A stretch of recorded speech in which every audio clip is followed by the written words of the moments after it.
یعنی ان لوگوں کی محنت ہوتی ہے، اور یہ جو لوگ تیار کر چکے ہیں، اور گش سے نکلنے میں جب یہ لوگ جو کچھ تیار کر چکے ہیں تو وہ لوگ تو وہ کیا نکلتے ہیں، وہ تو سروزے پہ نکلتے ہیں، اور یہ لوگ اپنے گھروں کی طرف آ جاتے ہیں۔ تو یہ لوگ موجود تو اپنے گھروں میں ہوتے ہیں، لیکن ان کی پیچھے کیا آ رہی ہوتی ہیں۔ اسی وجہ سے یعنی انسان کے بارے میں یہ بتایا جاتا ہے، علامہ اقبال رحمۃ اللہ علیہ بہت خوبصورت خیال بیان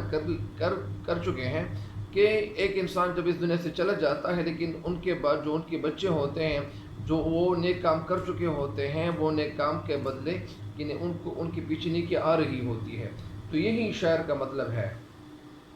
تو ایک دفعہ پھر میں آپ کو علامہ اقبال رحمۃ اللہ کی جو تشریح ہے، جو شعر کا جو مطلب ہے وہ سمجھاتا ہوں کہ شعر کا مطلب کیا ہے، شعر کہنا کیا چاہتے ہیں۔ شعر میں کہنا یہ چاہتے ہیں کہ زندگی کے پودے پر پھول کھلتے رہتے ہیں، پھر ٹوٹتے ہیں اور بکھرتے ہیں، اور اس کے بعد اسی شاخ پہ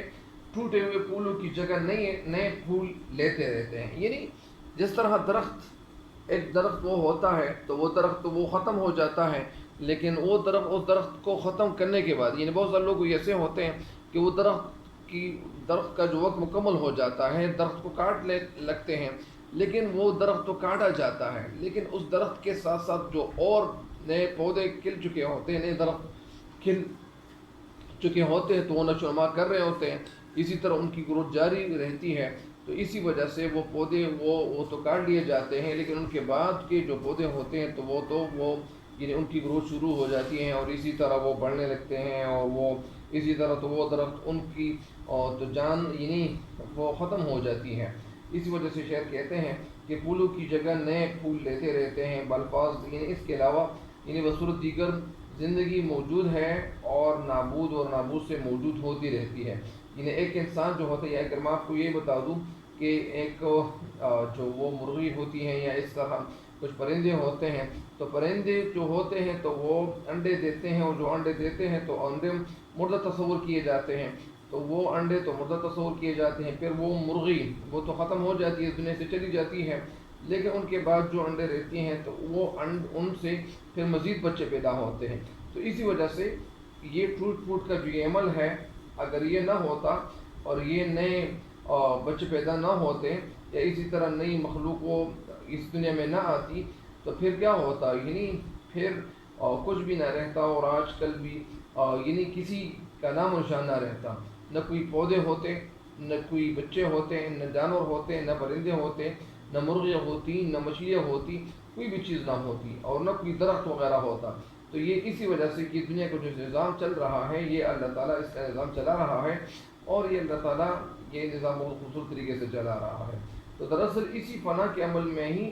کیا پوشیدہ ہے، بقا پوشیدہ ہے۔ اسی فنا اور ختم ہونے کے عمل میں یعنی بقا کے معنی ہے باقی رہنا، یہ موجود ہے، اور اسی وجہ سے اللہ تعالیٰ نے اس دنیا کا جو نظام چلانے کا جو جس طرح فیصلہ کیا ہے، جس طرح اللہ تعالیٰ یہ نظام چلا رہا ہے، تو ظاہری بات ہے کہ اللہ تعالیٰ اس نظام کو صحیح طریقے سے چلا سکتا ہے۔ اگر یہ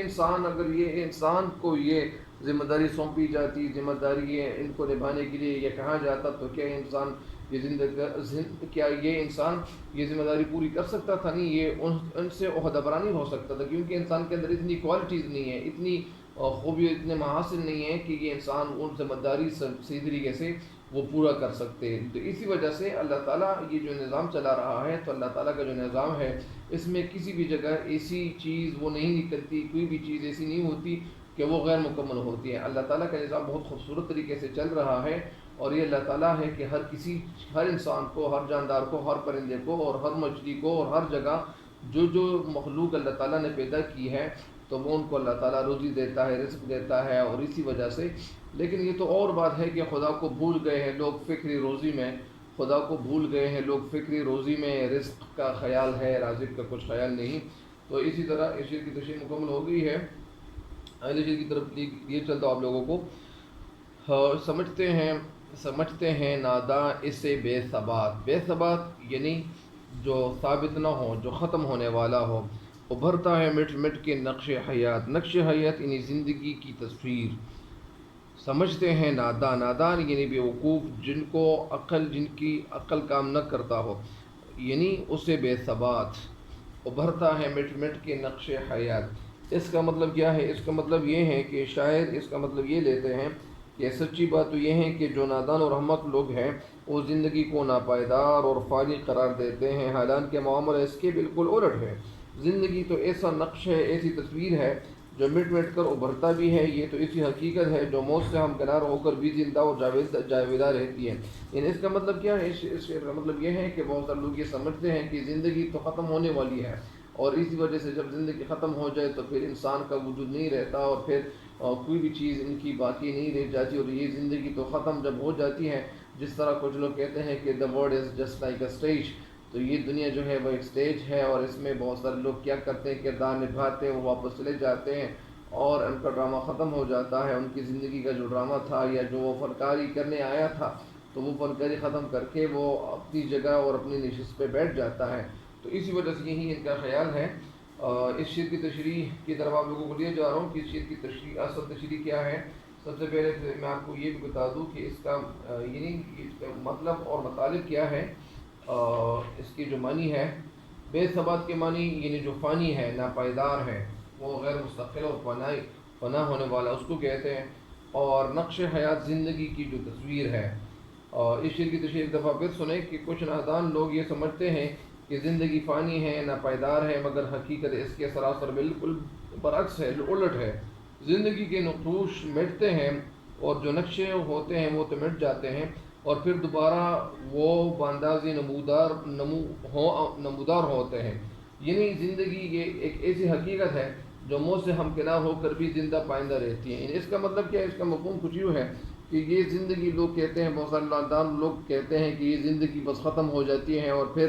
زندگی نہیں رہتی اور یہ انسان ہمیشہ کے لیے چلا جاتا ہے۔ لیکن شعر یہاں کا خیال یہ ہے کہ وہ کہتے ہیں کہ نہیں، ایک مسلمان کے لیے مسلمان کی زندگی کبھی ختم ہونے والی نہیں ہوتی۔ ایک مسلمان جب اس دنیا سے چلا جاتا ہے تو انہوں نے جو نیکیاں، جو ایک پھل اور انہوں نے وہ یہاں بویا ہوا ہوتا ہے، تو اسی پھل اور یعنی وہ ایک درخت وہ بو چکے ہوتے ہیں، اور وہ اسی درخت کے جو پتے ہوتے ہیں، یا اسی طرح ان کے پیچھے نیکیاں آ رہی ہوتی ہیں، ان کے بعد جو لوگ آ رہے ہوتے ہیں ان کی زندگیاں گزرتی ہیں بہت سارے نئے کام کرنے کے بعد۔ یعنی وہ اس دنیا میں تو نہیں رہتا، لیکن اس کے باوجود یہ ان کے پیچھے جنہوں نے جو نئے کام کیے ہوئے ہوتے ہیں، انہوں نے کچھ ایسے ادارے کھول دیے ہوئے ہوتے ہیں، اسی وجہ سے ان اداروں میں لوگ نماز پڑھتے ہیں ان کی، یا اسی طرح وہ مدرسے ہوتے ہیں یا جو مسجدیں ہوتی ہیں انہوں نے بنائی ہوئی ہوتی ہیں۔ تو ظاہری بات ہے کہ انسان تو اس دنیا میں نہیں رہتا، لیکن ان کے بعد جو آنے والے اعمال ہیں، جو لوگ نیک کام کرتے ہیں، اعمال نیک کرتے ہیں، تو ان کو ان کے بدلے ملتے رہتے ہیں۔ یعنی انسان تو دنیا میں نہیں رہتا، اور یہ انسان اس دنیا سے چلا جا چکا ہوتا ہے، لیکن اس کے باوجود اس انسان کے جو نیک اعمال کے بارے میں، یعنی ان کے بعد جو لوگ نیک اعمال کرتے ہیں، تو ان نیک اعمال کے بارے میں یعنی ان کے پیچھے انہیں کی آ رہی ہوتی ہیں۔ اسی وجہ سے ایک انسان اس دنیا سے چلا نہیں جا سکتا، اور ایک انسان اگر وہ مٹ جائیں تو یہ انسان مٹ نہیں سکتا، کیونکہ وہ انہوں نے ایسے کام کیے ہوئے ہوتے ہیں کہ وہ انسان کبھی مٹتا نہیں ہے، وہ امر ہو جاتا ہے۔ کیونکہ جب وہ کوئی ایسا کام کر جاتے ہیں، یا اسی طرح جس طرح اقبال رحمۃ اللہ علیہ اور قائد اعظم رحمۃ اللہ علیہ، اسی طرح بہت سارے لوگ اور بھی ہیں کہ وہ اس دنیا میں نہیں رہے، لیکن انہوں نے ایسے نئے کام کیے تھے، ایسے اچھے کام کیے تھے کہ وہ لوگ امر ہو گئے ہیں، ان کو ہمیشہ کی زندگی مل گئی ہے، کیونکہ انہوں نے محنت کی تھی اور ان کو محنت کا صلہ ان کو ضرور مل گیا تھا۔ اور پھر ظاہری بات ہے کہ وہ لوگ جو انہوں نے یعنی پاکستان آزاد کرنے میں بہت زیادہ کوششیں کی تھی، سری کی تھی، لیکن اس دنیا میں وہ لوگ تو نہیں رہے ہیں، لیکن ان کے بعد جو آنے والے لوگ ہیں، پاکستانی ہیں یا اسی طرح اس دنیا میں رہنے والے لوگ ہیں، تو وہ نیک اعمال جب کریں گے تو ان کو ان کے پیچھے جو نیکیاں ہوتی ہیں وہ جاری ہوتی ہیں، اور وہ ان کے پیچھے نیکیاں وہ آ رہی ہوتی ہیں۔ اسی وجہ سے یہ انسان وہ ہمیشہ کے لیے نہیں بیٹھتا، بلکہ وہ امر ہو جاتا ہے، اور وہ جو کام کرتے ہیں، جو کارنامہ سر انجام دیتے ہیں، تو ظاہری بات ہے کہ ان کو ان کی نیکیاں ضرور ملتی ہے۔ اگلا شعر ہے کہ بڑی تیز جولا بڑی زود رس، ازل سے ابد تک حرم یک نفس۔ بڑی تیز جولا کے معنی کیا ہے؟ تیز جولا کے معنی ہے تیز رفتار۔ زود رس کے معنی ہے، یعنی تیز جولا کے معنی تیز رفتار، اور زود رس کے معنی بہت جلدی اپنی منزل تک پہنچنے والی، بہت جلدی اپنی منزل تک پہنچنے والی۔ اصل کی کیا معنی ہے؟ وہ لمحہ جو جب دنیا پیدا کی گئی، ازل کے معنی یعنی جب دنیا پیدا کی گئی، ابد و لمحہ جب دنیا فنا ہو جائے گی. اور رم کے معنی بھاگ دوڑ ہے، آنا جانا ہے، ایک نفس کے معنی ایک سانس ہے. تو اسی وجہ سے یہ انشاءاللہ آج کے لیے اتنا ہی کافی ہے، اور کل کے لیے انشاءاللہ یہ اشعار کی تشریح اپلوڈ کروں گا. تب تک کے لیے اجازت چاہتا ہوں. اللہ حافظ.